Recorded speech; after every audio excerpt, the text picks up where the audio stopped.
قرآن مجید جو ہے نا یہ ایک زندہ کتاب ہے. جس بندے نے قرآن مجید کو جس مقصد کے لیے پڑھانا ہے اس کو وہ چیز حاصل ہوئی ہے. یہ الگ بات ہے کہ ہم قرآن مجید کو وہ رسپیکٹ نہیں دیتے, وہ آنر نہیں دیتے کہ ہماری مشکلات ہیں, پریشانیاں ہیں, تو ہم واقعی کسی دن اسپیسیفکلی قرآن کو کھولیں اور واقعی اس نیت سے پڑھیں کہ میں اپنے مسائل کا حل تلاش کرنا چاہتا ہوں. میری بیماریاں ہوں, بہت سے مسائل ہوں, قرآن مجھے کیوں نہیں حل بتا سکتا. ایک پرسنل کنیکشن اللہ سے کیسے فیل ہو کہ مجھے لگے کہ میں نے یہاں سے بات کی ہے اور اللہ نے مجھے ڈائریکٹلی جواب دیے میری اس سچویشن کے بارے میں. صحابہ کو تو پتہ چل جاتا تھا نا کہ اللہ کے رسول بتاتے ہیں کہ تمہارے بارے میں اللہ نے یہ آیت نازل کی. ہم وہ کیسے فیل کریں؟ آپ قرآن پڑھ کے دیکھیں, قرآن پڑھ کے دیکھیں, قرآن پڑھ کے دیکھیں.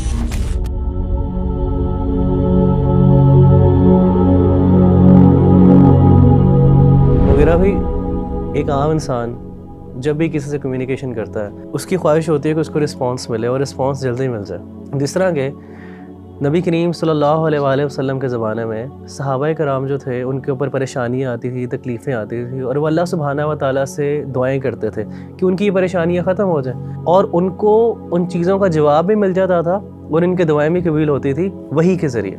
لیکن آج کل کے دور میں جب ایک انسان پریشان ہے, پریشان حال ہے, مشکلات کے اندر ہے, اور وہ اس کی دعائیں بھی کرتا ہے, لیکن کبھی کبھی وہ اس چیز کی کمی فیل کرتا ہے, اس کے اندر ایک کمی کا احساس ہے کہ شاید میری دعا قبول نہیں ہو رہی.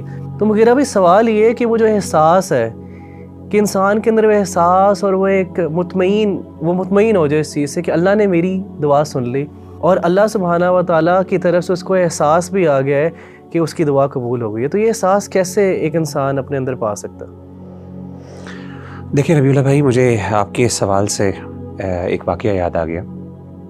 میں یو اے ای میں تھا, تو ایک دن میں جمعے کی نماز پڑھنے گیا, تو نماز میں سنتیں ادا کرنے کے بعد میں نے قرآن مجید کو پکڑا اور بیٹھنے لگا, تو اچانک مجھے نا کچھ سسکیوں کی آواز آئی ایک طرف سے. تو میں نے بائیں طرف مڑ کے دیکھا تو اگلی صف میں بائیں طرف بالکل دیوار کے ساتھ ایک سیرین لڑکا وہ بیٹھا ہوا تھا, اس کے ہاتھ میں قرآن تھا اور وہ قرآن مجید کھول کے پڑھ رہا تھا, اور اس کی آنکھوں سے آنسو, یعنی وہ رو رہا تھا, اور ایسا رو رہا تھا کہ باقاعدہ اس کی سسکیوں کی آوازیں آ رہی تھیں. اور آپ کو پتہ ہے کہ شام جو ہے سیریا ایک ٹھنڈا علاقہ ہے, تو وہاں پہ اکثر جو لوگ ہیں ان کی کمپلیکشن وائٹ ہوتی ہے, تو رونے کی وجہ سے نا اس کا چہرہ سرخ ہوا تھا, بالکل ریڈ, اور سسکیاں اتنی اونچی تھیں کہ باقاعدہ آس پاس کے جو لوگ تھے وہ باقاعدہ یعنی وہ نوٹ کر رہے تھے اور وہ تھوڑا سا بار بار دیکھتے تھے مڑ کے. اچھا, جب میں نے اس بھائی کو دیکھا نا تو مجھے بڑی محبت فیل ہوئی اس سے, ایک ایمانی محبت اور ایک کیفیت تھی, اور میرا دل چاہا کہ میں اس سے اٹھوں اور اس کو جا کے گلے لگاؤں. لیکن اس وقت پھر میں رک گیا, اور اس وجہ سے رکا کہ یہ کچھ لمحات ایسے ہوتے ہیں جو انسان کے اپنے اللہ کے درمیان ہوتے ہیں, پرائیویٹ لمحات ہوتے ہیں, اور اس میں انسان کو کسی دوسرے کو نہیں چاہیے کہ وہ اس میں انٹروین کرے. تو میں رک گیا اور میں نے کہا کہ شاید چلیں, جیسا ہے ایسا ہی ہونے دیں. اور میں تھوڑا سا متاثر بھی ہوا, رشک بھی کیا کہ کس طریقے سے 7 سال لڑکا تھا, یعنی کوئی آپ سمجھیں کہ اس کی کوئی بہت زیادہ داڑھی بھی نہیں تھی, کوئی بہت زیادہ پریکٹسنگ آؤٹ فٹ یا لک بھی نہیں تھی اس کی.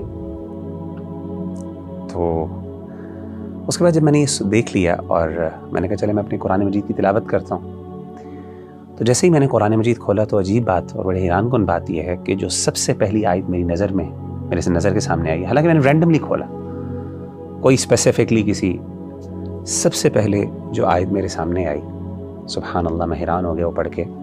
وہ 7 چیپٹر کی پہلی آیت تھی, اور وہ آیت کیا تھی؟ وَإِذَا سَمِعُوا مَا أُنزِلَ إِلَى الرَّسُولِ تَرَىٰ أَعْيُنَهُمْ تَفِيضُ مِنَ الدَّمْعِ مِمَّا عَرَفُوا مِنَ الْحَقِّ, کہ جب وہ رسول پر نازل کردہ کلام کو سنتے ہیں تو اے نبی صلی اللہ علیہ وسلم آپ دیکھتے ہیں کہ ان کی آنکھیں بہہ پڑی, وہ رو رہے ہیں. یعنی قرآن سننے سے ان کے دل ڈر جاتے ہیں, نرم ہوتے ہیں, اور ان کی آنکھوں سے آنسو بہہ پڑتے ہیں. کس وجہ سے؟ مما عرفوا من الحق, کہ جو حق انہوں نے اپنے رب کی طرف سے جو اللہ نے بھیجا اس کو پہچان لیا. سبحان اللہ, یعنی یہ وہ ایسی کیفیت تھی کہ آن دا اسپاٹ مجھے جیسے لگا کہ اللہ تعالیٰ نے یہ آیت جو ہے, میں نے یعنی یہ اٹ واز ناٹ اے کو انسیڈنس. دیکھیں ہم لوگ جو ہے نا, we are not the people who believe in the coincidences. We believe کہ ہر چیز, ہر ایکشن, ہر پریکٹس جو دنیا میں ہو رہی ہے اس کے پیچھے اللہ کی حکمت کار فرمان. تو میرا دل چاہا کہ میں اس کے ساتھ یہ آیت شیئر کروں, اور میں کہوں کہ مجھے یہ آیت میں نے سنی ہے, اور مجھے ایک قسم کا اللہ نے, کیونکہ میں I was thinking about that person نا, کہ یار کیوں رو رہا ہے, اور پتہ نہیں کیا فیلنگز ہیں، اس کے جذبات ہیں. تو مجھے اس دن احساس ہوا کہ قرآن مجید جو ہے نا یہ ایک زندہ کتاب ہے. اور یقین کریں، یہ تجربہ کر کے دیکھ لیں کہ جس بندے نے قرآن مجید کو جس مقصد کے لیے پڑھانا ہے اس کو وہ چیز حاصل ہوئی ہے. یہ الگ بات ہے کہ ہم قرآن مجید کو وہ رسپیکٹ نہیں دیتے، وہ آنر نہیں دیتے کہ ہماری مشکلات ہیں، پریشانیاں، تو ہم واقعی کسی دن اسپیسیفکلی قرآن کو کھولیں اور اس کو پڑھیں، اور واقعی اس نیت سے پڑھیں کہ میں اپنے مسائل کا حل تلاش کرنا چاہتا ہوں. یعنی میرا دل بے قرار ہے، میرا دل جو ہے وہ وحشت ہے، اس میں مجھے اطمینان کی ضرورت ہے. یہ کیسے ہو سکتا ہے میں قرآن پڑھوں اور مجھے یہ آیت نظر نہ آئے، الا بذکر اللہ تطمئن القلوب. میری بیماریاں ہوں، بہت سے مسائل ہوں، قرآن مجھے کیوں نہیں حل بتا سکتا؟ زندہ کتاب ہے.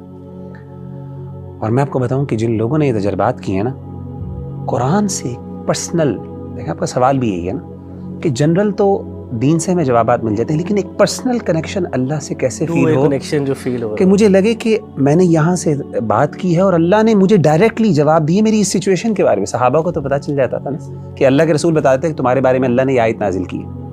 ہم وہ کیسے فیل کریں؟ آپ قرآن پڑھ کے دیکھیں، قرآن آپ سے بات کرے گا، آپ کو لگے گا کہ میرا رب مجھے جواب دے رہا ہے. اور میں آپ کو بتاؤں کہ میں نے دیکھا کہ جتنے بھی ہمارے اسلاف ہیں جب اپنی مشکلات میں پڑے اور انہوں نے جب قرآن مجید کی طرف رخ کیا تو انہوں نے اپنی فیلنگز شیئر کی. میں آپ کو 2 مثالیں دیتا ہوں. ایک مثال ہے امام ابن تیمیہ رحمہ اللہ کی. جب وہ اپنے آخری دور میں تھے، جیل میں بھیج دیا گیا ان کو، تو کہتے ہیں کہ میں نے پھر، میرے پاس اور کچھ نہیں تھا، تو میں نے قرآن مجید کی طرف جو ہے وہ رجوع کیا اور میں نے قرآن مجید کو پڑھنا شروع کیا. کہتے ہیں جیسے جیسے میں قرآن مجید پڑھتا جا رہا، مجھے، حالانکہ وہ امام ہے جس نے اپنی پوری زندگی اسلام پہ لگا دی، پوری زندگی اسلام کی خدمت اتنی کی کہ اس کو شیخ الاسلام کا ٹائٹل ملا.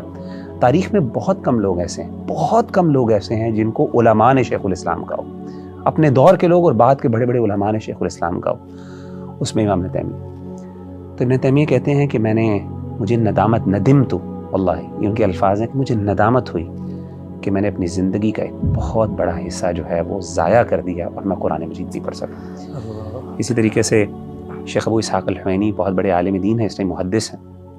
میں سمجھتا ہوں عرب دنیا کے بڑے ترین، اگر آپ مجھے کہیں گے نا کہ بڑے عالم دین حدیث کے کوئی ہیں، تو میں ابو اسحاق الحوینی کو میں ریکمینڈ کروں گا. اور بھی بڑے علماء ہیں ڈیفینیٹلی. ان کو کچھ دیر کے لیے روک دیا گیا لیکچرز سے اور لوگوں سے خطبات جو وہ دیتے تھے، تو انہوں نے قرآن مجید کو پڑھنا شروع کیا.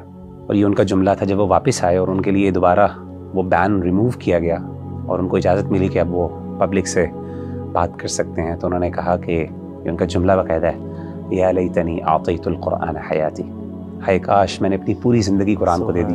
اور کہتے ہیں کہ میں نے اپنی اس جو وقت میں نا قرآن پڑھا اور مجھے احساس ہوا کہ میں نے کتنا بڑا، حالانکہ پوری زندگی حدیث کی خدمت، حدیث کوئی چھوٹی چیز ہے سبحان اللہ، لیکن جو قرآن ہے نا وہ پرسنل کنیکشن بندے کو تب، اور میں بتاؤں یہ کنیکشن بندے کو خاص طور پہ تب فیل ہوتا ہے جب بندہ مشکل میں ہوتا ہے، جب بندے کو ضرورت ہوتی ہے. اس وقت جب قرآن راحت دیتا ہے اور قرآن انسان سے کمیونیکیٹ کرتا ہے تو اس وقت انسان کو پھر یہ جذبہ بیدار ہوتا ہے کہ کاش میں اپنی پوری زندگی قرآن کو دے دیتا.